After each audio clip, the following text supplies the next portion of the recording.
안녕하세요. 저는 서울에서 작은 사업체를 운영하고 있는 40대 여성입니다. 그간 제 삶을 뒤돌아보면요. 원하는 것이 생기면 쉽게 누릴 수 있고 가질 수 있었다고 생각해왔었어요. 그런데 결혼 생활만큼은 꼭 그렇지도 않더라고요. 출퇴근길 여러분들의 사연을 들을 때에도 제 상황과 비슷한 부분이 있는 분들 이야기에는 더 귀가 쫑긋하게 되더군요.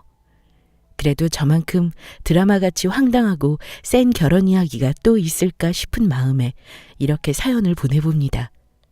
아주 세고 매운 제 이야기 들어보시고 힘든 상황에 계시는 분들에게 조금이나마 위안이 되셨으면 좋겠습니다.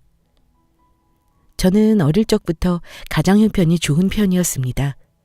솔직히 말해서 부족함을 모르고 살았죠. 아버지 집안이 대대로 하시는 사업체도 나름 규모가 있는 편이었고 집안 대 집안으로 약속했던 결혼으로 어머니를 만나 제가 태어났거든요. 외동딸로 귀하게 자라면서 누구보다 큰 사랑을 받았고 금전적인 부족함이라는 것 자체를 모르고 자랐습니다. 어쩌면 그래서 지금 40대의 나이에도 제 이름을 걸고 하는 사업에 대한 지원도 많이 받을 수 있었어요. 아직까진 우리나라에서 여자 혼자 사업하는 게 쉽지만은 않다고 생각하거든요. 그런 저의 집안 배경에 가장 큰 수혜자는 따로 있었습니다. 바로 제 남편인데요. 남편은 저보다 1살 어린 연하남 같은 친구였습니다. 2년 전 친구들과 가진 사적인 모임에서 우연히 만났고 저는 첫눈에 남편한테 반해버렸어요. 제가 사업하고 일한 지가 오래돼서 그런지 낯선 사람을 만나면 조금 낯도 가리고 약간 첫인상이 냉랭하다는 얘기를 많이 듣는 편인데요. 이상하게 남편을 처음 보던 날은 그 사람 앞에서 제가 한없이 무너지더라고요. 그 사람 얘기에 많이 웃게 되고 40 가까운 나이가 되도록 이렇게 날 편안하게 이끌어주는 남자는 처음이라는 생각마저 들었습니다. 남편도 첫 만남부터 저에게 적극적으로 대시하기도 했고요. 오히려 나중에는 제 주변 친구들에게 남편과 결혼에 대한 부추김을 더 많이 당했던 것 같네요. 약간 쑥스럽고 민망했지만 싫진 않더라고요. 어머, 너 그 남자랑 잘 되고 있는 거 맞지? 너 이러는 모습 처음 봐서 그래. 대체 그 남자는 무슨 능력이길래 널 이렇게 높게 만든 거야? 에이, 무슨... 근데 진짜 건강한 사고를 가진 남자 같아. 매력을 말하자면 끝도 없어.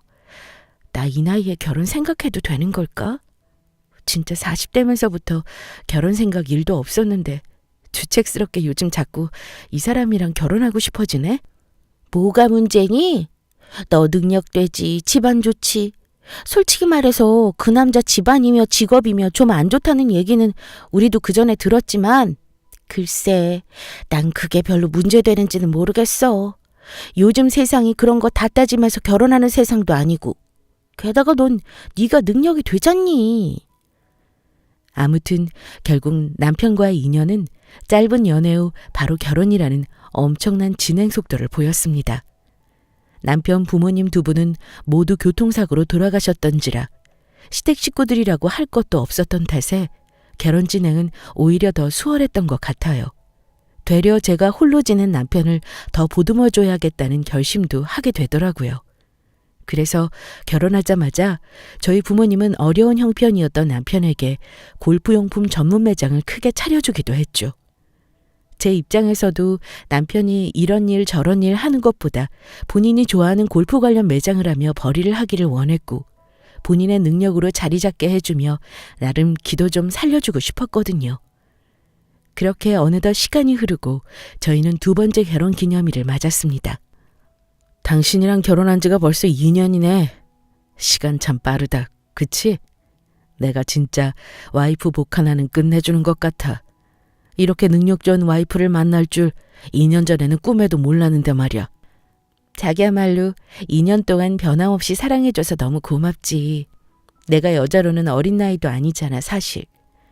내 다음 욕심은 얼른 당신과 나 사이에 예쁜 아이가 생겼으면 하는 게 바람이야. 잘 될 거야, 여보. 우리 같이 노력하자. 그리고 난 사실 아이 생각은 그렇게 들지 않는다.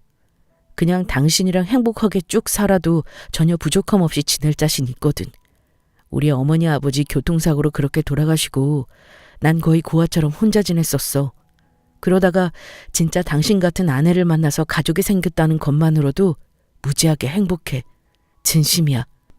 그러고 내가 딸이라도 가지면 누구보다 딸바보 될 사람이 당신 같은데?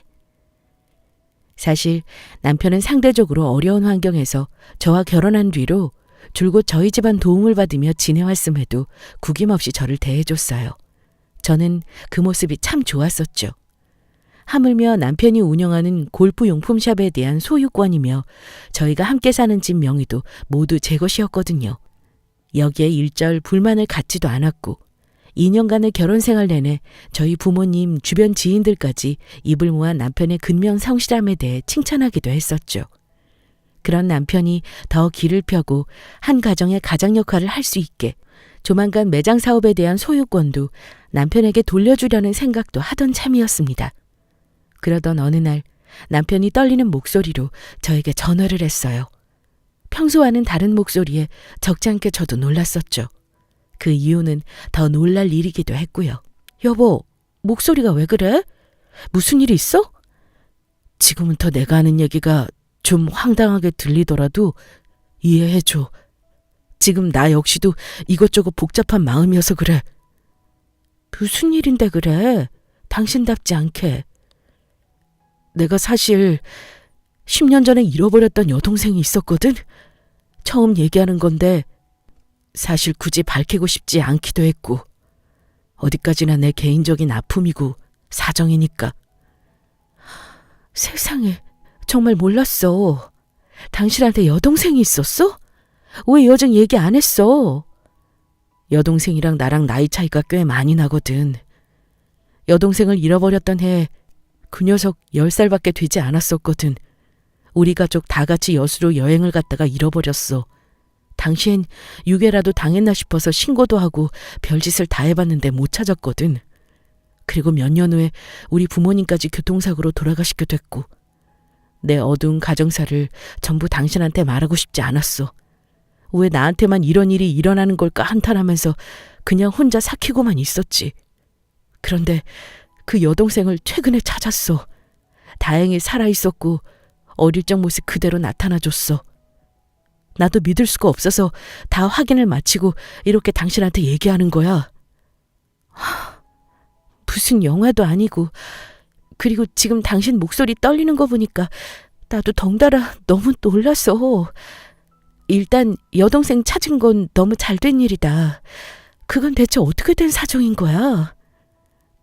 당신 몰래 언제라도 여동생을 찾고 싶어서 이곳저곳 기관에 등록해둔 것도 있었거든. 이번에 기관에서 연락이 왔고 사실 따로 한번 만나보기도 했어. 확인도 다 마쳤고. 근데 이 녀석이 임신을 한 상태지 뭐야. 임신? 당신 여동생이 그럼 결혼한 상태인 거야? 그건 아니고 얘도 고아처럼 지내면서 이런저런 일들이 많았나 봐. 애 아빠가 누군지도 말을 안 하네. 아직 20대 초반인 녀석이 아이까지 가져서 오랜만에 상봉치고는 너무 딱하게 지냈던 걸 보니까 너무 속상하더라. 지금 찾아서 너무 다행이야. 일단 지금은 나도 좀 놀라서. 그래서 어떡하기로 했어? 일단 조만간 당신한테도 소개해 주려고. 당신에 대해서도 많이 궁금해. 내가 결혼했다고 하니까 언니가 생겼다면 좋아하더라. 정말 다행이다. 당신한테 여동생이 있을 줄은 꿈에도 몰랐어. 내가 시간 꼭 낼게. 빨리 만나고 싶다, 나도. 워낙 불우한 과거가 있음을 짐작은 했었지만 남편에게 잃어버린 여동생까지 있었을 줄은 꿈에도 몰랐거든요. 대체 이 남자는 그렇게 모진 풍파들을 겪었음에도 어쩜 그렇게 구김없이 잘 살아내고 있었을까 하는 마음에 존경심도 들었습니다. 저도 그래서 남편에게는 남편 과거 일이나 가정사들을 연애 시절부터 지금까지도 꼬치꼬치 캐묻지도 않았어요. 상대적으로 어려운 형편으로 결혼 준비할 때부터 남편의 길을 죽이고 싶지 않아서 그런 부분은 의도적으로 얘기가 나오지 않게끔 노력했거든요. 제 성격상 그런 부분을 소상하게 따지고 하는 스타일도 아닐 뿐더러 저희 부모님 역시 일만 하기 바쁜 제가 40이 다 되어서야 결혼한다고 하니 이유 불문 남편을 적극 지지해 주시기도 했죠. 어쨌든 거의 20살 가까이 차이가 나는 여동생의 존재를 알게 되니 저도 궁금하더군요. 아무리 시누이지만 그래도 제 첫 시댁 식구가 생긴다는 마음에 괜시리 설레기까지 했어요. 며칠 지나지 않아 남편이 자리를 만들었고 여동생과 함께 식사 자리를 가졌습니다. 언니, 안녕하세요. 오빠한테 얘기 많이 들었어요. 실제로 뵈니까 너무 미인이신데요? 아가씨라고 부르는 게 맞겠죠? 저도 경황이 없어서 지금 이 상황이 일단은 너무 반가워요. 지금 홀몸도 아니라고 들었는데 몸은 좀 괜찮아요? 네, 아직 초기예요. 이렇게 10년 만에 오빠도 찾게 됐고 저희 집 이야기가 얘기하자면 끝도 없어서요. 오빠 결혼했다는 얘기 듣고 저도 얼마나 기뻤는지 몰라요. 저도 그럼 언니라고 해도 되죠? 20대의 어린 나이치고는 성격이 꽤나 싹싹했습니다. 역시 남매라 그런지 그늘진 면도 보이지 않았고 오히려 씩씩하고 밝은 성격으로 부침성 있게 대우하는 모습이 마치 제 남편을 보는 듯 했습니다. 결혼 준비할 때도 시부모님이 안 계셔서 아예 시댁 식구는 처음 대면하는 상황이다 보니 이것대로 또 반갑고 기분이 좋더군요. 그래도 임신한 시누이의 상황은 못내 계속 신경이 쓰였습니다. 이 사람한테 듣기는 했는데 애 아빠 없이 아이를 낳아야 하는 상황이라고요. 힘들겠어요. 고생도 많았을 거고. 이제라도 오빠를 찾아서 정말 다행이에요. 이젠 나도 있으니까 우리한테 의지하면서 예쁜 아이 낳고 잘 지내봐요. 아참, 그리고 과거 얘기는 일일이 나한테까지 다 말할 필요는 없어요. 이제 우리랑 가족으로 행복한 시간만 보내요. 자리에서 우리 둘의 대화를 듣던 남편도 흐뭇한 표정으로 바라보더군요. 연신 저한테 고맙다는 말밖에는 하지 않은 남편의 색을 이해하자니 안쓰럽기도 하고 한편으론 본인의 가족을 처음 소개시켜주는 밝은 표정에 뭉클하기도 했습니다. 당신이 이렇게 내 동생한테 따뜻하게 얘기해주는 모습을 보니까 나도 기분이 좋다. 당연한 도리지. 아가씨 출산하고 나면 당신 매장에서 같이 근무하면서 일하게 하면 어떨까? 다른 직장 구하면서 지내는 것보단 낫잖아. 나야 너무 좋지. 역시 당신은 나보다 한 수 앞을 내다보네. 그럼 아가씨 지금은 어디서 지내? 홀몸도 아닌데 걱정되네. 그래서 말인데 내 동생 우리가 좀 도와주면 어떨까? 염치 없지만 내가 당장 이 녀석한테 집을 해줄 수 있는 상황은 아니고 아무래도 경제권이 있는 당신한테 부탁을 좀 해야 하는 부분이라서 말이야. 집을 좀 구해주면 좋을 것 같아. 남편도 변변치 않은 곳에서 지내는 여동생이 많이 신경 쓰였을 테죠. 솔직하게 제안한 부탁을 못 들어줄 이유도 없었던 저는 흔쾌히 집을 구해주기로 했습니다. 아직 저는 아이를 가져본 적이 없는지라 새 생명을 갖고 있는 여자의 심정을 100% 헤아리지는 못하지만 그래도 누구보다 자기 보금자리에서 편안히 지냈으면 하는 마음이 들더군요. 마침 옥수동에 제 명의로 된 작은 아파트가 있었고 시기도 잘 맞아서 그 집에 아가씨를 지내게 하기로 했어요. 마침 내 이름으로 된 옥수동 아파트가 다다음 주까지 비울 수 있을 것 같아. 아가씨 거기서 살게 하자. 근처에 마트며 공원이며 지내기 좋을 거야. 그러니까 당신도 너무 걱정하지 마. 정말 고마워. 세상에 여보 같은 여자는 없을 거야. 아무리 당신이 오빠라지만 오빠가 해줄 수 있는 부분 따로 있고 내가 언니로서 해줄 수 있는 것들도 분명히 있을 거야. 나도 잘할게. 그러고 보니 나 이제 시댁 식구가 생긴 셈 아니야? 당신 앞으로 골치 안 아프려면 중간에서 잘하라고. 남편과 너스레를 떨며 농담도 했고 이전보다 한층 밝아 보이는 남편 모습에 저도 덩달아 힘이 났습니다. 어차피 시누이가 살기로 한 아파트도 제 명의였고 그때까지도 저희 부모님에게는 이 같은 상황을 알리지 않았어요. 갑자기 얘기하기엔 설명도 길어질 거고 차라리 조금 시간이 지난 뒤에 명절이 다가오거나 하면 차차 말씀드리자 마음 먹었죠. 시누이는 몇 달 새에 배가 많이 불러왔어요. 그새 저희는 남부럽지 않은 사이가 되기도 했죠. 신우이가 워낙 부침성이 좋은 성격이라 언니 하며 따르는 모습에 저도 진짜 언니라도 된 양 이것저것 챙겨주며 지냈습니다. 어릴 적부터 혼자 외동으로 자란 탓에 저한테도 이런 여동생이 있었으면 하는 생각도 늘 있었거든요. 아가씨, 집에만 있으면 몸이 더 나른하고 힘들대요. 바깥 구경도 좀 하고 걷고 하는 게 좋다던데 이번 주말 같이 쇼핑이라도 해요. 어머 언니, 너무 좋죠. 역시 언니밖에 없어요. 같이 백화점 가서 필요한 것도 좀 사고 이제 곧 여름인데 우리 아가씨 인부복도 예쁜 걸로 좀 사주고 싶네. 그럼 백화점 갔다가 맛집도 가요 언니. 제가 핫플 찾아놓을게요. 신우이는 저와도 나이 차이가 꽤 있는지라 생기 있고 파릇파릇한 모습을 보자면 내가 이른 결혼을 했으면 이만한 딸이 있었을 수도 있겠구나 싶은 생각이 들 때가 많았어요. 그만큼 더 챙겨주고 싶고 보살펴주고 싶었거든요. 노력을 함에도 생기지 않는 아이 때문에 스트레스도 심했던 저는 사실 신우이가 부럽기도 했습니다. 그런 제 마음을 아는지 신우이도 살뜰하게 제 마음을 보듬어주는 게 고마웠어요. 안 그래도 오빠가 저한테 얘기하더라고요. 언니도 노력 많이 하시는데 아직 아이가 안 생겨서 고민이 많으시다고요. 맞아요. 때가 있겠죠 뭐. 근데 나도 적은 나이가 아니라 그게 걱정이죠. 얼른 아가씨한테도 조카를 보여줘야 하는데, 그쵸?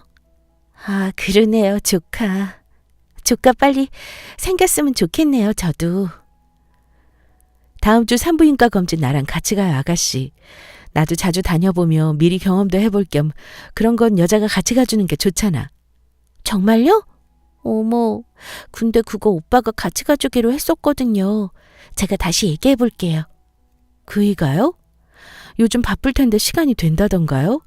아가씨 진짜 아끼나 봐요. 원래 그이가 좀 살뜰하고 자상한 구석이 있어요. 알죠. 우리 오빠만한 남자도 없어요, 진짜. 실제로 남편은 신우이의 산딸이 다가올수록 자신의 여동생을 극진히 챙겼어요. 계절이 풀리면서 매장 사업 일이 성수기인 탓에 보통이면 퇴근도 늦고 주말 없이 일해야 할 때가 많은데도 남편은 꼬박꼬박 퇴근길에 신우이 아파트에 들렀다고 오곤 했습니다. 그날 신우이가 먹고 싶은 과일이며 간식거리들을 사다 주고 오는 길이라고 했죠. 너무 늦는 날에는 제가 아예 신우이 집에서 저녁도 먹고 오라고 한 적도 많았습니다. 여보, 그런데 매번 그렇게 아가씨 집에 들렀다 오는 거 힘들지 않아? 아, 내가? 힘들긴. 내 동생 집 가는 건데 뭘. 게다가 애가 홀몸도 아니잖아. 점점 배가 불러오니까 혼자 밥은 잘 챙겨 먹는 건지 걱정되기도 하고 가족이라곤 나밖에 없는데 내가 자주 들여다봐야지 뭐. 그러게 우리 부부 둘 다 일하느라 바빠서. 내 생각엔 차라리 일하시는 여사님 고용해서 아가씨 집에 같이 지내게 하면 어때? 요즘 워낙 잘 돼 있어서 임산부 전용 도우미도 있다고 들었어. 에이, 그래도 그렇지. 어떻게 남의 손에 맡겨. 나 하나도 안 힘들어. 퇴근길에 잠깐 들러서 보고 오는 건데 뭘. 그렇다고 같이 살자고 할 수도 없고 뭐랄까 내가 해줄 수 있는 건 다 해주고 싶어서 그래. 내가 봐도 아가씨 혼자 지내긴 힘들어 보여서 도우미를 알아보려 했지. 이렇게 내 동생 생각해주는 것만으로도 고마워. 나 진짜 괜찮으니까 걱정 마 여보. 사실 제가 신우이 집에 도우미를 얻어주겠다고 한 데에는 이유가 있었습니다. 남편이 퇴근하면 곧장 집으로 오지 않고 거의 매일 옥수동에 들렀다 오는 것이 어느 때부터는 조금 섭섭하더라고요.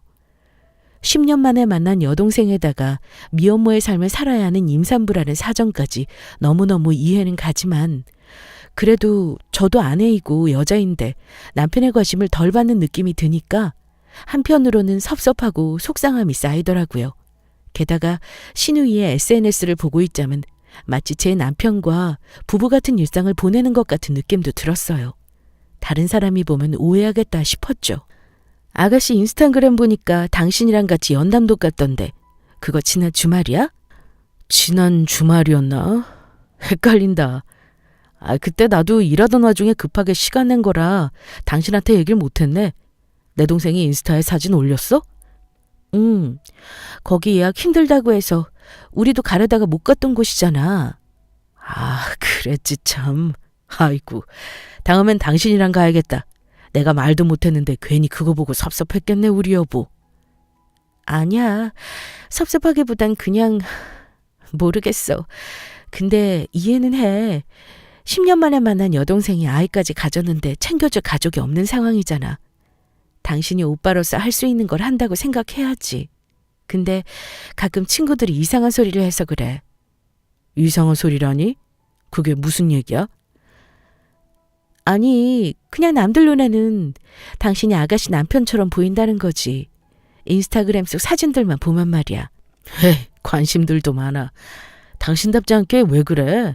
그런 친구들 말에 소갈이 하는 거야? 하긴 당신 성격에 내 가정사 얘기를 또 일일이 친구들에게 얘기할 스타일은 아니니까 설명하기 힘들긴 했겠다. 내가 미안해. 미안하단 소리 듣자고 한 얘기는 아니야. 괜찮아. 이 같은 인스타그램 일만 해도 여러 번의 계기가 있었습니다. 제가 가고 싶다던 레스토랑과 파스타 맛집들이 신우이의 계정에 태그되어 올라오면 항상 함께 있는 사진에 남편이 있었으니까요. 가끔은 함께 사진을 찍기도 했고 평소에는 누가 봐도 제 남편 손이 사진에 걸려서 저는 단박에 알아차릴 수 있었거든요. 신우이의 초음파 사진에 하트를 남긴 남편의 댓글을 보고 있자니 저도 복잡한 심경이 들었습니다. 이렇게나 아이를 갖고 싶어하는 남자인데 뭔가 미안하기도 했어요. 저답지 않게 슬슬 힘든 상황이 오더라고요.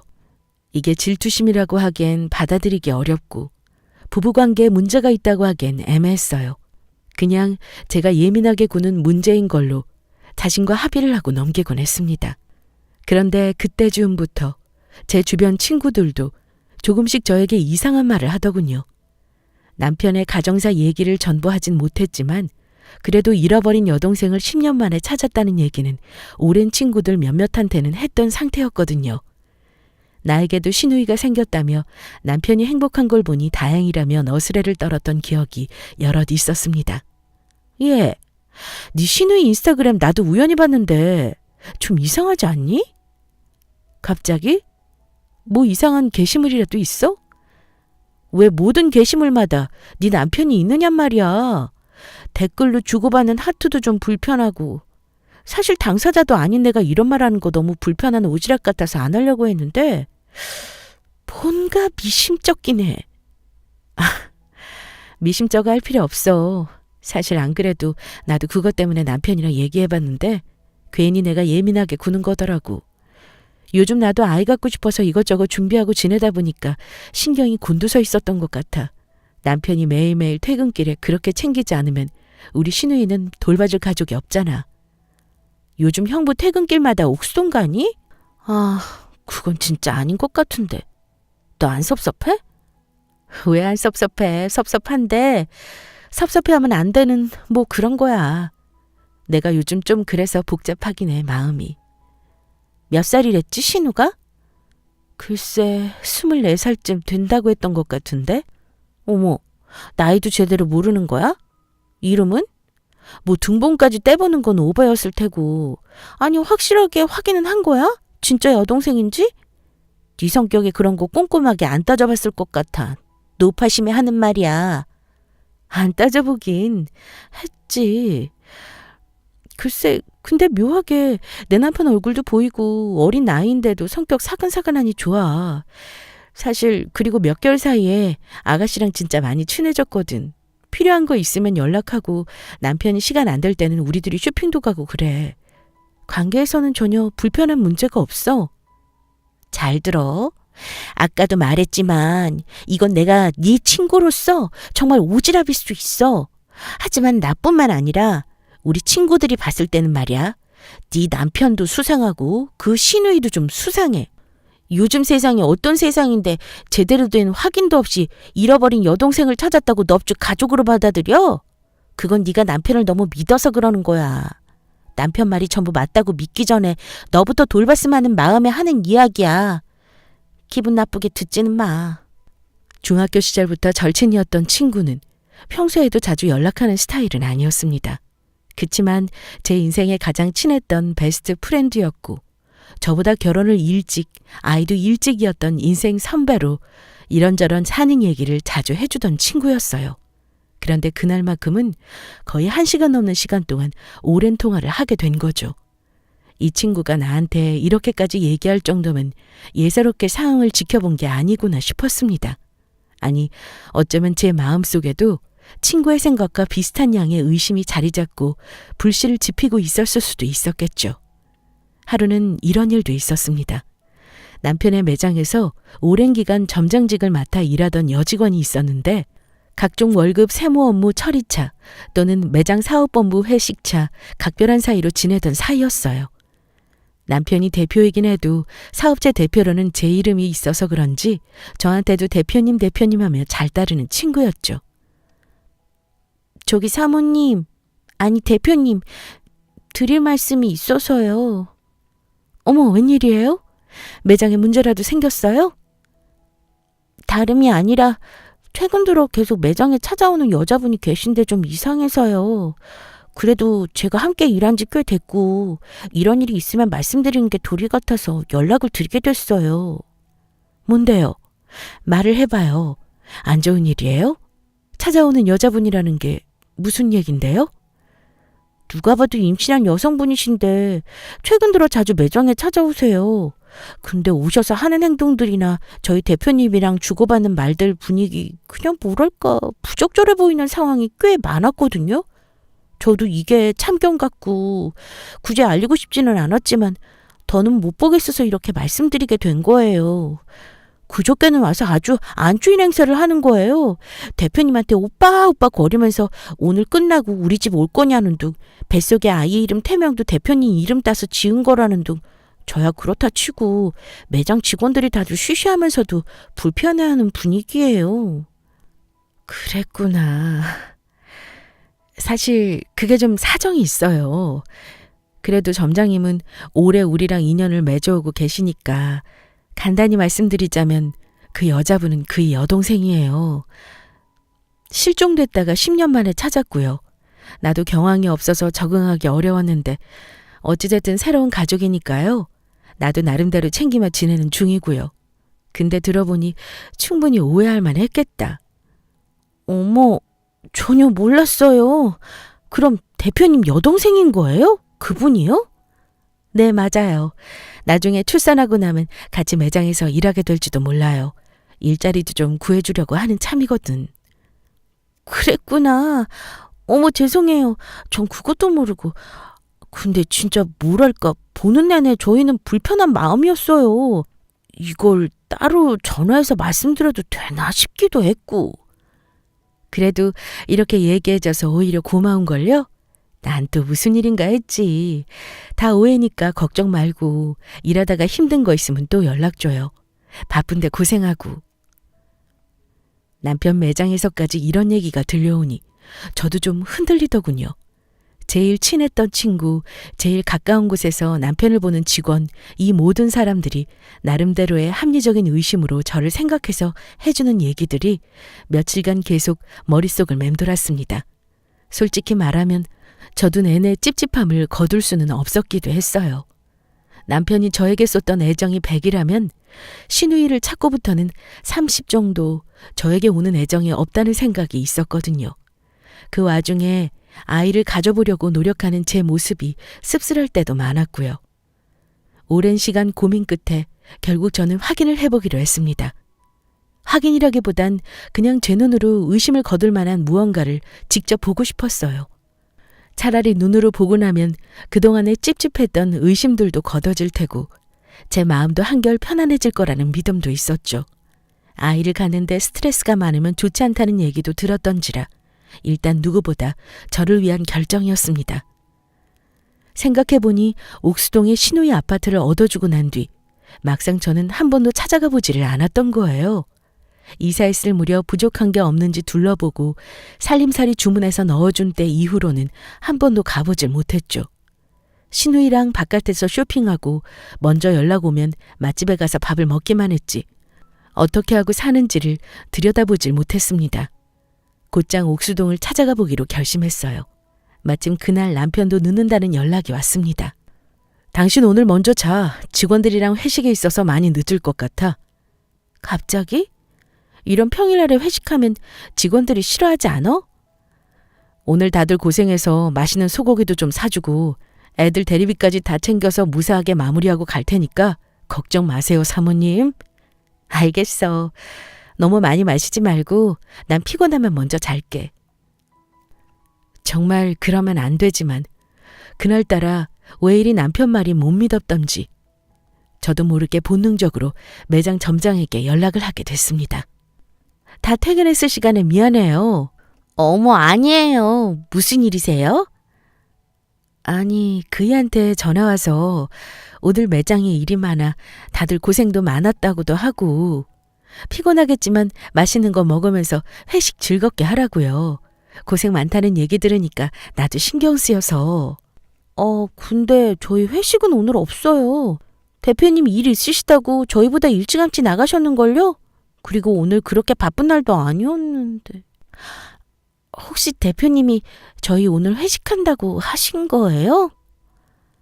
눈치 빠른 점장 직원은 제가 전화한 의도를 간파한 듯 요점만 말해주더군요. 결국 남편은 일찌감치 퇴근을 한 상태고 저에게 회식 때문에 늦으니 먼저 자라고 했던 건 거짓말이라는 걸 알 수 있었습니다. 계속 머릿속으로 피어오르는 의심들이 끝도 없이 떠오르니 심한 두통까지 왔고 도저히 머리가 띵해 견딜 수가 없었어요. 곧장 차를 몰고 옥수동으로 갔습니다. 일부러 신우이에게 미리 찾아간다고 전화는 하지 않았어요. 그날만큼은 저도 왠지 그냥 말도 없이 찾아가고 싶었거든요. 시간이 자정이 돼갈 무렵이긴 했지만 마냥 말도 없이 무슨 일이냐고 신우이가 물으면 싱싱한 과일이라도 전해주려고 밤늦게 왔다며 핑계 삼을 만한 과일 바구니도 큰 걸로 하나 준비했습니다. 어차피 제 명의로 된 아파트이기도 했고 익숙한 장소라 11층까지 엘리베이터를 타고 가는 발걸음은 어느 때보다 빨랐습니다. 오랜만에 찾은 1102호에 도착했고 그때 알았습니다. 신우이가 도어락도 바꾸지 않고 예전 제 집 그대로 비밀번호도 유지하고 있었다는 사실을요. 왜냐하면 키패드로 바로 문이 열렸기 때문이죠.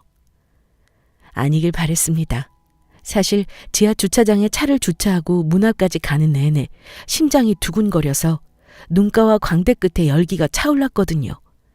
제 심정과 마음 자체가 지난날 신우이랑 같이 쇼핑하고 산부인과도 가고 했던 그때와는 사뭇 다르다는 걸 알 수 있었어요. 마음을 가다듬고 문 앞에 선 뒤 배를 누를 생각도 못했습니다. 그냥 무작정 본능적으로 제가 기억하는 도어락 키패드 비밀번호를 누른 뒤 문을 연 순간 아뿔싸 제 앞에 믿기 어려운 광경이 펼쳐졌습니다. 회식을 한다던 남편은 팬티 한 장 걸친 나체로 거실 소파에 기대 누워 있었고 남편의 어깨에 머리를 기댄 신우이는 마찬가지로 속옷 차림으로 함께 손을 꼭 잡고 다정하게 TV를 보고 있더군요. 제 등장을 본 두 사람은 순간 얼어붙었습니다. 당신이 이 시간에 어쩐 일로 이렇게 불쑥 찾아왔어? 그 얘긴 내가 해야 할 말 같은데 지금 이 상황 뭐야? 두 사람 지금 뭐하고 있었던 거야? 어머, 언니, 일단 그런 거 아니니까 흥분하지 마시고요. 제가 설명을 좀... 설명이요? 제가 지금 두 눈으로 확인했는데 설명이요? 이거 처음부터 잘못된 거 맞죠? 어디서부터예요? 두 사람 날 속인 거 맞냐고요? 소리치지 마. 이 사람 지금 아기 가졌잖아. 이 시간에 찾아와서 이렇게 큰 소리를 행패 부릴 일은 아니잖아. 임신한 사람 앞에서 윽박지르지 마. 제가 신우이 앞에서 소리친다며 오히려 남편이 저한테 화를 내더라고요. 이건 뭐 더 이상 설명이 필요 없는 상황이라는 걸 깨달았습니다. 신우이로 알고 있던 그 여자가 남편 여동생이 아니라 상간녀였다는 것도 본능적으로 확인이 맞춰졌고요. 여동생이라며 10년 만에 찾아서 눈물 난다며 10년 만에 찾은 여동생이 너무 소중하고 귀에서 얼굴 맞대고 입 맞추며 두 몸뚱아리 비비며 애정을 과시한 거니? 게다가 이상하게 임신한 사람 앞에서 조용히 얘기하라고? 내가 차차 설명할게. 이 사람은 홀몸 아니잖아. 일단 나가서 얘기해. 못 나가. 어딜 나가? 아가씨, 얘기해봐요. 지금부터도 사실대로 얘기 안 하면 나중에 법적으로 문제 삼을 거예요. 이 사람 여동생 아니죠, 당신? 법적으로 밀어붙이면 충분히 할 만한 여지가 있는 사람이 저라는 걸 누구보다 잘 알기에 잠깐 주눅에 든 여자는 자신이 남편의 여동생이 아니고 상간녀라는 사실을 쉽게 털어놓았습니다. 네, 맞아요. 사실 오빠 여동생 아니에요.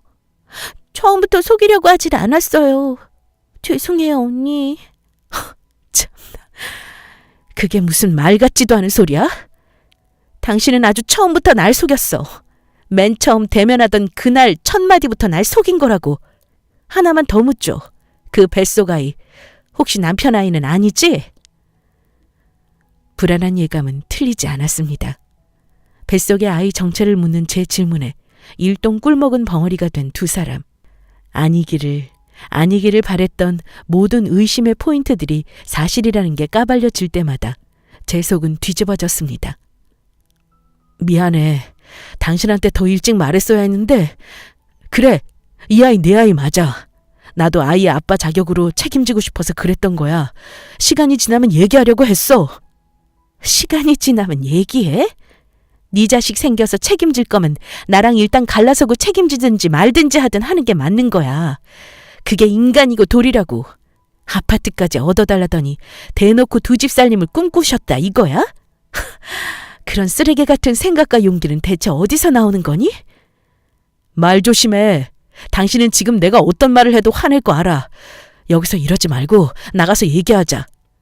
당신 나이 40줄이야. 이 여자 24살이잖아. 새파랗게 어린 여자랑 바람나서 애까지 갖고 어디까지 당신한테 내가 실망해야 하니? 아니, 어디서부터 내가 당신을 못 알아차린 거야? 그리고 당신도 마찬가지야. 유부남인 거 뻔히 알면서 애까지 베고. 당신 자신은 그렇게 막 달아도 되는 거야? 아주 짜릿했어? 재밌었어, 두 사람? 언니, 제가 뭐 할 말이 있겠어요. 언젠가 다 들킬 거라는 거 알면서 저도 조마조마했어요. 오빠가 자기만 믿으라고 다 알아서 해결하겠다고 했고요. 진짜 죄송해요. 근데요, 언니 같은 여자잖아요. 제 뱃속의 아이를 생각해서라도 좀 차분히 생각해 주세요. 남편이 생각해도 더 이상 대화가 지속될수록 제 화가 더 치밀어 상황만 악화될 것을 예감했는지 상간녀를 데리고 안방으로 보내더군요. 마음 같아선 두 사람을 당장 제 아파트에서 내쫓고 내일이라도 이혼 서류를 쓰러 가고 싶었습니다.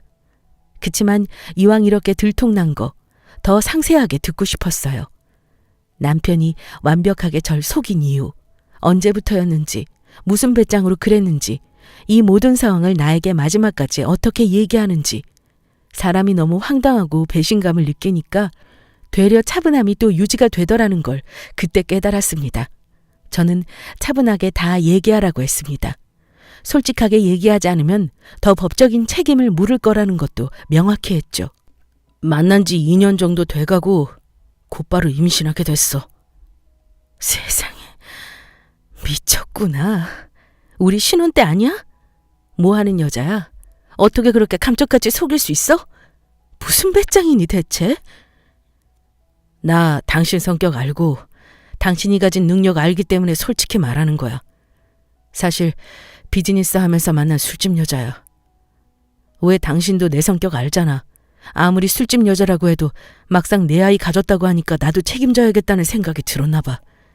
그걸 당신한테 먼저 알렸어야 했고 우리 관계도 정리했어야 하는 게 맞는데 그만큼 당신을 사랑해서 내가 그만해. 듣기 싫어. 진심이야 다 알았으니까 한마디도 하지 마. 그리고 이 집 다음 주까지 정리해. 오늘부턴 우리 집에도 오지 마. 더 이상 남편이 반성하는 듯한 표정으로 주저리 저에게 하는 말들을 드러낼 자신이 없었어요. 집으로 돌아가는 길은 온전하게 운전해낼 자신도 없어서 급하게 택시를 잡아 탔습니다. 택시 안에서 복합적인 감정이 차올라 펑펑 울었습니다. 나이가 드니 펑펑 울 일이 없다고 생각이 들었는데 그날만큼은 눈이 퉁퉁 붓도록 울었던 것 같아요. 내 결혼에 대한 실패, 믿었던 남편에 대한 배신감, 영문도 모르고 쉰우이를 챙기며 맺었던 관계들, 나에게 대한 실망감, 이 모든 것들이 제 마음에 날카로운 화살촉처럼 박히고 말았죠. 며칠이 지나고 제 마음속에 선 결심은 곧바로 행동으로 이어졌어요. 곧바로 이혼 변호사를 선임하고 제가 입은 피해, 남편이 상간녀와 벌인 거짓된 행동과 말들, 모든 상황을 시간과 금전적으로 계산하여 확실하고 말끔한 이혼을 위해 내달렸습니다. 이혼을 준비하면서 쓰는 비용이 한 푼도 아깝지가 않더군요. 다행히 집이며 회사며 모든 명의와 경제권이 저에게 있었기에 생각보다 절차나 과정이 복잡하진 않았습니다. 다만 제 바람은 남편을 빈털터리로 내쫓아 다시는 내 눈앞에 나타나지 않게 하는 것, 오로지 그것 하나뿐이었어요. 그렇게 본인이 자신하는 아빠로서의 책임감, 제가 없는 곳에서 성실히 임하며 어디 한번 상간녀랑 행복하게 살아봐라. 다만 나와 함께하며 누렸던 모든 것들은 다 뺏어내고 보내리라는 다짐을 했습니다. 부침없이 이혼은 잘 마무리됐고 계획대로 남편은 빈털터리가 되어 쫓겨나다시피 저와의 인연을 마무리했습니다. 글쎄요, 제 이혼이 남들처럼 통쾌한 복수라고 하기엔 부족할 수도 있어요. 다만 남자 하나 믿고 다른 부분들을 맥없이 놓쳐버린 제 판단력과 실패에 대한 자괴감이 오히려 절 힘들게 하더라고요. 지금 이 사연을 보내는 요즘의 제 모습도 완벽하게 치유되지는 않았습니다. 다시는 누굴 믿고 사랑할 자신도 솔직히 없거든요. 하지만 뒤늦게라도 치러진 이혼이 제 인생의 또 다른 영수증으로 청구된 것이라고 치고 앞으로 남은 인생을 누구보다 절 위해 살아보려 합니다. 부침 많은 결혼 생활과 혹은 이혼을 겪으며 남은 자신의 삶을 살아내시는 많은 분들에게 조금이나마 위로가 되었기를 바라요. 긴 이야기 들어주셔서 감사드립니다.